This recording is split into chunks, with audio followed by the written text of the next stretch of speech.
지난주 우리는 애덤 그랜트가 쓴 Give and Take라는 책이 발견한 발견점과 또 논점들을 도구로 해서 주는 것이 왜 복된 것인지에 대해서 살펴보았습니다. 그리고 주는 것이 어떻게 이 세상을 더 풍요롭게 할 수 있을까에 대해서도 우리가 함께 살펴보았습니다. 이 과정에서 우리는 기버, 그리고 테이커, 그리고 매처라고 하는 세 유형의 사람들을 살펴볼 수 있었습니다. 그리고 그들을 통해서 일어나는 사회적, 관계적 양상들에 대해서도 살펴볼 수 있었습니다.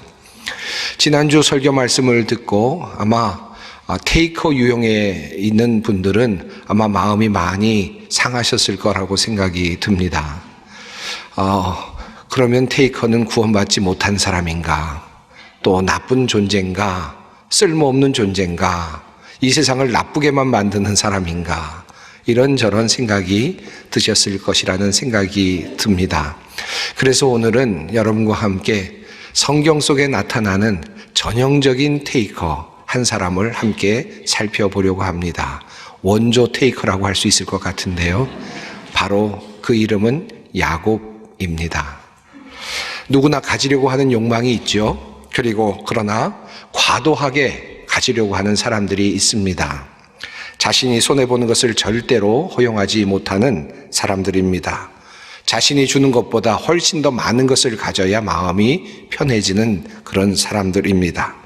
야곱이 아마 그런 사람이 아니었을까 생각이 됩니다. 가지려는 욕망으로 가득 차 있었던 사람, 그 사람이 바로 야곱입니다. 그의 인생은 어떠했을까요? 전형적인 테이커였던 그 야곱의 인생은 어떤 삶이었을까요? 그리고 그러한 야곱을 하나님은 어떻게 다루어 가셨을까요? 오늘은 조금 긴 야곱의 인생을 조목조목 단계별로 좀 살펴보면서 그와 함께 하셨던 하나님에 대해서 살펴보고자 합니다. 이 테이커 야곱은 태어날 때부터 범상치 않은 모습을 보여주었습니다. 리브가가 에서와 야곱을 임신하였을 때 그 뱃속에서부터 싸움이 일어났다고 성경은 말합니다. 그리고 그가 태어날 때 야곱은 에서의 발꿈치를 붙잡고 태어났다라고 증언하고 있죠. 성경 말씀은 이렇게 되어 있습니다. 후에 나온 아우는 손으로 에서의 발꿈치를 잡았으므로 그 이름을 야곱이라 하였으며 리브가가 그들을 낳을 때 이삭이 60세였더라. 그야말로 태어나면서부터 갖고자 하는, 잡고자 하는 열망을 가지고 태어난 사람이 야곱이었습니다. 그의 태어남 자체가 이미 잡으려고 하는 그런 모습으로 나타나고 있습니다. 가지려는 이 야곱의 본성은 그가 점점 자라나면서 더 강하게 드러나기 시작합니다. 이 야곱은 그 어느 날 팥죽을 이제 끓이게 됩니다. 에서가 사냥을 하고 돌아올 때 맛있는 팥죽을 하고 기다리고 있었던 것 같습니다. 에서가 그것을 보고 시장하였기 때문에 그것을 달라고 말하죠. 형제간에 얼마든지 줄 수 있을 것 같은데, 그리고 우리라면 충분히 주었을 것 같은데 야곱은 절대로 그냥 주는 법이 없습니다. 야곱은 도리어 에서에게 무엇을 달라고 요청을 합니다. 장자의 명분을 나에게 넘겨라. 그러면 내가 팥죽을 주겠다라고 말하죠.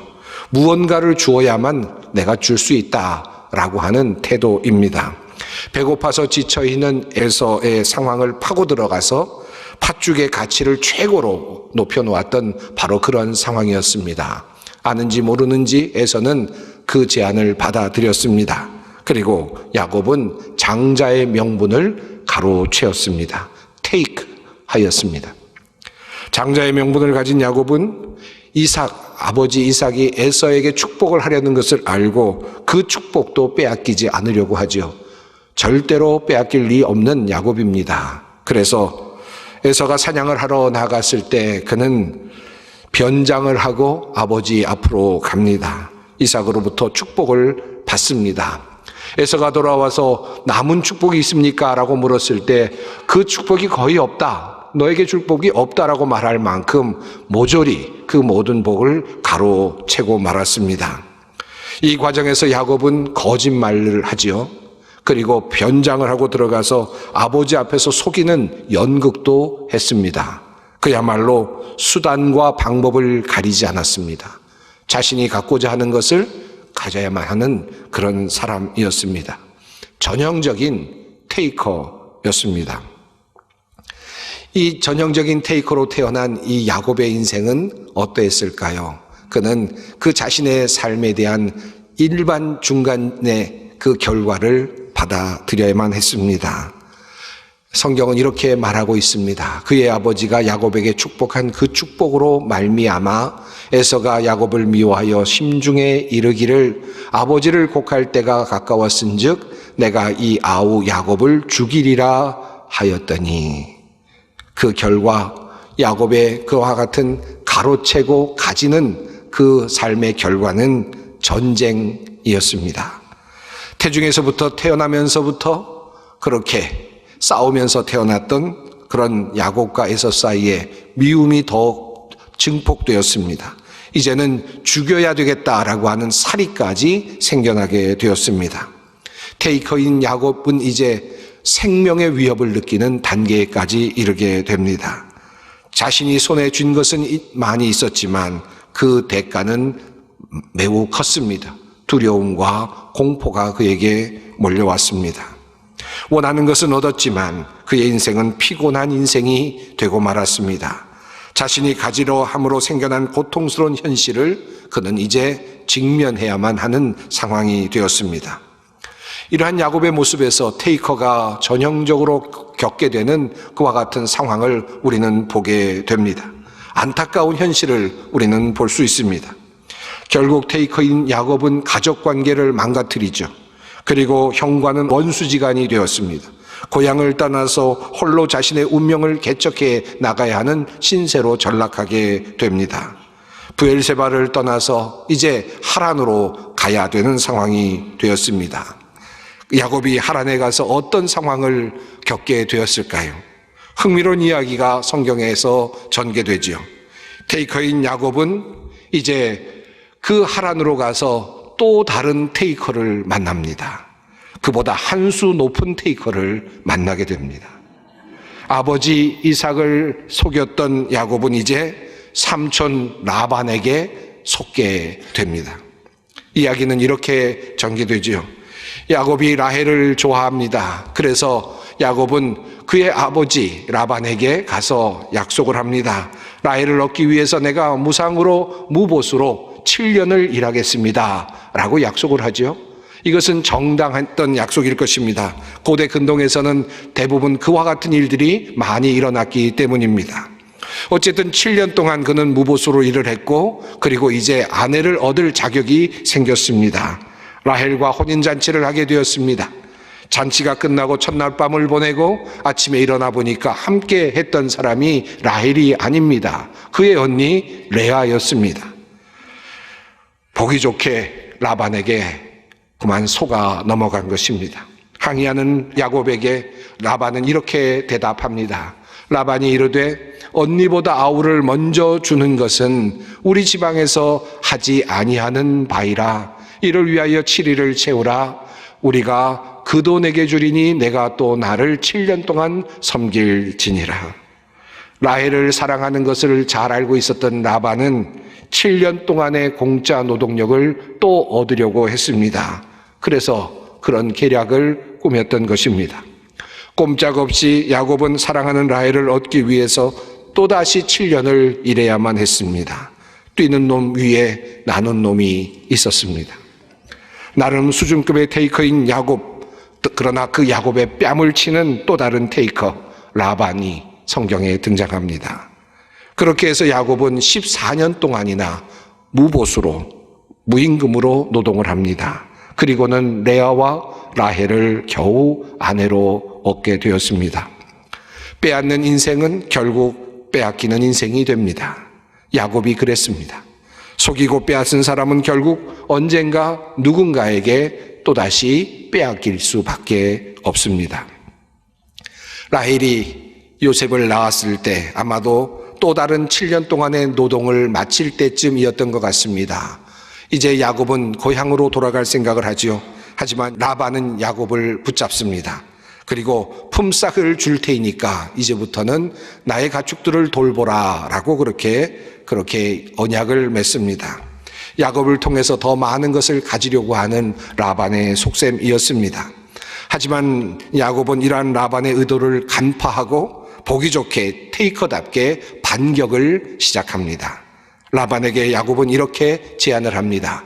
오늘 제가 장인 어른의 가축대 사이로 두루 다니면서 모든 양떼에서 얼룩진 것들과 점이 있는 것과 모든 검은 새끼 양을 가려내고 염소떼에서도 점이 있는 것들과 얼룩진 것들을 가려낼 터이니 그것들을 저에게 삭스로 주십시오 라고 제안을 합니다.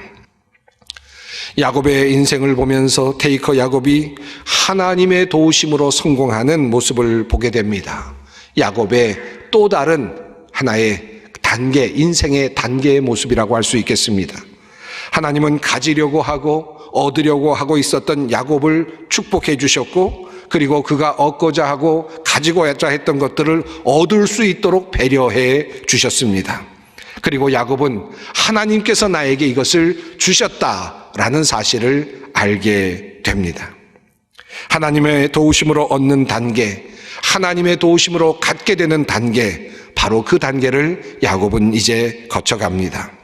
하지만 하나님께서 축복으로 주셨음에도 불구하고 재물과 늘어나는 가축들과 모든 것들은 결코 그 상황을, 그의 삶을 행복하게 만들어주지는 못하였습니다. 상황은 점점 더 나빠가고 있었습니다. 야곱은 이렇게 말합니다. 야곱이 라반의 아들들이 하는 말을 들은즉 야곱이 우리 아버지의 소유를 다 빼앗고 우리 아버지의 소유로 말미암아 이 모든 재물을 모았다 하는지라. 야곱이 라반의 안색을 본즉 자기에 대하여 전과 같지 아니하더라. 테이커 야곱은 다시 위기에 몰립니다. 하나님께서 도와주셔서 재산들을 얻게 되었지만 그 옆에 있는 테이커들이 그것을 그냥 놓아둘 리가 없습니다. 결국은 몰래 야반 도주를 하듯이 그렇게 레아와 라헬 그리고 또 다른 아내들과 자녀들, 가축들을 데리고 도망을 가게 됩니다. 이때 라헬은 아버지의 드라빔까지 훔쳐서 나아가게 됩니다. 가지고 그리고 빼앗고 훔쳐가는 야곱 가문의 모습이 그 드라빔을 훔치고 그리고 훔쳐서 나아가는 그 모습 속에서 절정에 도달하게 됩니다. 고향에서는 스스로 쟁취하는 테이커였습니다. 하란에서는 도리어 또 다른 테이커에게 빼앗기는 그런 존재였습니다. 그런데 세 번째로 하나님께서 도와주셔서 다시 지혜를 가지고 많은 것을 얻게 된 테이커였습니다. 야곱의 인생은 이렇게 세 단계를 거쳐가고 있었습니다. 자, 그런데 이제 테이커 야곱은 결정적인 또 다른 순간을 만나게 됩니다. 고향을 향하여 가던 야곱은 이제 형 에서가 자기 자신을 제대로 정말 받아줄지 걱정이 됩니다. 그래서 앞서 사자들을 보냅니다. 자기가 고향으로 돌아오고 있으며 형 에서에게 은혜 입기를 원한다라는 사실을 알려주지요. 그런데 그 임무를 맡아갔던 사자들이 돌아와서 이런 이야기를 전합니다. 우리가 주인의 형 에서에게 이른즉 그가 400명을 거느리고 주인을 만나려고 오더이다. 400명이라는 숫자는 이미 전쟁을 의미하고 있었습니다. 아마도 에서가 처음 떠날 때 그의 마음은 전쟁이었을 가능성이 매우 높습니다. 야곱은 이 이야기를 듣고 심히 두렵게 되었습니다. 혹시나 공격을 받아서 모두가 다 죽을 수도 있다.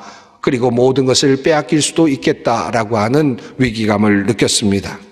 그래서 함께 오던 모든 양과 동행자와 소와 낙타와 모든 것들을 두 떼로 나누었습니다. 한 떼를 치면 한 떼라도 살아남아야 되겠다라고 하는 생각이었습니다. 그리고는 에서를 위하여 예물을 준비합니다. 이 예물의 양이 이렇습니다. 야곱이 거기서 밤을 지새고 그 소유 중에서 형 에서를 위하여 예물을 택하니 암염소가 200이요 숫염소가 20이요 암양이 200이요 숫양이 20이요 전나는 낙타 30과 그 새끼요 암소가 40이요 황소가 10이요 암나귀가 20이요 그 새끼 나귀가 10이라. 많은 그와 같은 가축들을 에서 형에게 보냈습니다. 자신이 그렇게도 긁어 모았던 재산들을 이제 형에게 모두 내어놓는 것입니다. 죽음의 위기 속에서 그는 자기 자신이 가지고 있었던 것들을 하나씩 하나씩 포기하기 시작합니다. 살기 위해서 살아야 되겠기에 결국은 자기의 것을 내어놓습니다. 내가 가지고 있었던 것들, 내가 죽으면 무슨 소용이 있겠습니까? 아마도 이런 마음으로 가축과 모든 것들을 내어놓았을 것입니다. 그렇게 에서에게 예물을 보냈는데 한 떼를 보내고 두 떼를 보내고 또 세 떼를 보냅니다. 이렇게 예물을 보냅니다. 그리고는 아내와 그리고 자녀들과 또 모든 것들을 이제 모두 야복 나루 건너편으로 건너가게 합니다. 자신이 가지고 있었던 모든 것들, 자신이 가지고 움켜쥐고 있었던 모든 것들을 다 내어놓고 모두를 다 보내놓습니다. 그리고 야복 나루에 홀로 남게 되죠. 그때 그의 손은 그 인생의 최초로 빈손이 되었습니다. 더 이상 가진 것이 의미가 없는 순간이 그에게 찾아온 것입니다. 모든 것을 다 내어놓아야 하는 순간이 찾아왔습니다. 이것이 테이커 야곱이 경험한 인생의 네 번째 단계였습니다. 야복의 경험입니다. 하나님은 테이커인 야곱이 때로는 더 큰 테이커에게 빼앗기기도 하셨고 또다시 하나님께서 그를 도와주셔서 또다시 빼앗을 수 있게도 하셨습니다마는 그러나 어느 순간 주님께서는 이제 모든 것을 다 내려놓도록 하셨습니다. 그리고 그의 손이 비어 있도록 하셨습니다. 우리의 인생이 그렇습니다. 우리가 무엇을 붙잡고 있든지 주님은 우리를 빈손으로 만드십니다. 가진 것이 무의미해지는 순간이 옵니다. 내가 가지고 있었던 모든 것들이 무가치해지는 그런 날이 오게 됩니다. 하나님께서는 결국 우리를 그 자리로 이끌어 가십니다. 우리가 죽음을 앞에 두었을 때, 그리고 연약해졌을 때 우리가 가지고 있는 문서들이 큰 의미가 있겠습니까? 내가 가지고 있는 집이 큰 의미가 있겠습니까? 내가 가지고 있는 학위증이 무슨 의미가 있겠습니까? 내가 연구했던 연구의 목록들이 무슨 큰 의미가 있겠습니까? 물론 열심히 살았겠죠. 그러나 어느 순간 모든 것을 내려놓아야 하는 빈손의 단계를 우리는 경험할 때가 있습니다. 하나님은 우리 모두를 그 자리로 결국은 이끌어 가십니다. 야곱도 그 경험을 합니다. 야곱의 이야기로 다시 돌아갑니다. 모든 것을 버리고 빈손이 되었을 때 야곱은 어떻게 하였을까요? 성경은 이렇게 전합니다. 야곱은 홀로 남았더니 어떤 사람이 날이 새도록 야곱과 씨름하다가 자기가 야곱을 이기지 못함을 보고 그가 야곱의 허벅지 관절을 치매 야곱의 허벅지 관절이 그 사람과 씨름할 때에 어긋났더라. 그가 이르되 날이 새려하니 나로 가게 하라. 야곱이 이르되 당신이 내게 축복하지 아니하면 가게 하지 아니하겠나이다. 야곱은 그 빈손으로 이제 하나님을 다시 잡습니다. 그리고 놓지 않습니다. 테이커의 근성이 아직도 남았습니다. 태어날 때 에서의 발을 붙잡았던 그 손아귀의 힘이 여전히 남아 있습니다. 그런데 이제 그가 잡은 것은 에서의 발도 아니고 얼룩진 양도 아니고 그리고 14년이나 노동해서 얻은 라헬도 아닙니다. 그는 모든 것을 다 내려놓고 마지막으로 그 빈손으로 하나님을 붙잡습니다. 나를 축복하지 아니하면 가실 수 없습니다. 하나님 나를 축복하소서. 그리고 그는 이제야 그가 정말 무엇을 가지려고 했는지를 깨닫습니다. 장자의 명분을 얻으려고 했던 것도 아버지 이삭으로부터 축복을 받으려고 했던 것도 라헬을 얻으려고 했던 것도 많은 가축과 재산을 가지려고 했던 모든 것들도 다시 보니까 결국은 그 근원에 하나님이 계시다는 사실을 깨닫습니다. 하나님이 그 근원에 계십니다. 그가 진정으로 원했던 것은 하나님이었습니다. 이 야복나루에서 야곱은 이스라엘이 됩니다. 테이커 야곱의 인생이 해피엔딩으로 끝나는 이유는 그가 마지막에 정말 가져야 할 바로 가장 귀한 가치 있는 것을 붙잡았기 때문입니다. 하나님을 붙잡았기 때문입니다. 하나님을 테이크하였기 때문입니다. 이것이 그의 운명을 바꿉니다. 속이는 자에서 가지기 위해서 속임도 불사하는 그런 존재에서 이제는 하나님을 붙잡는 사람, 하나님과 씨름해내는 사람, 하나님을 이기는 사람으로 바뀝니다. 이스라엘이 됩니다. 그리고 나서 야곱은 이제 모든 다른 것들을 되찾게 됩니다. 형 에서를 만나고 형과 화해를 하게 됩니다. 재물과 가축과 아내와 자녀들과 그리고 모든 재산들을 다시 되찾게 됩니다. 사랑하는 여러분, 우리가 가지고자 하는 열망이 없는 사람들이 누가 있겠습니까? 우리는 누구든지 우리는 모든 것들을 가지고 싶어하고 또 열망하는 사람들 아닙니까? 그런 의미에서 우리 모두는 테이커라 할 수 있을 것입니다. 그러나 우리는 이 야곱의 이야기 속에서 매우 중요한 한 가지 사실을 교훈으로 얻게 됩니다. 정말 가져야 될 것이 무엇일까? 정말 테이크해야 될 것이 과연 무엇일까? 나의 재산일까요? 나의 명예일까요? 그보다 더 중요한 것은 바로 하나님이시라는 사실을 우리는 깨닫습니다. 하나님을 붙잡을 때 우리의 재물도 우리의 가정도 모든 것이 제자리를 잡게 됩니다. 진정 우리는 가진 자가 되는 것입니다. 이 야곱의 이야기가 바로 우리들의 이야기입니다. 지금 이 야곱을 향하여 하셨던 이 하나님의 역사하심이 나를 향하여서도 이루어지고 있다는 사실을 우리는 고백하지 않을 수 없습니다. 오늘도 주님께서는 나를 향하여 지금도 일하고 계십니다. 사랑하는 여러분, 우리는 지금 어느 단계에 있습니까? 야곱이 살았던 어느 단계쯤에 우리는 머물고 있나요? 그러나 우리가 어느 단계에 이르렀든지 우리는 언젠가 빈손이 되어야 할 때가 있을 것입니다. 그리고 언젠가 하나님을 반드시 잡아야 할 때가 올 것입니다. 그 마음으로 오늘을 살아가는 진정한 테이커들이 되시기를 바랍니다.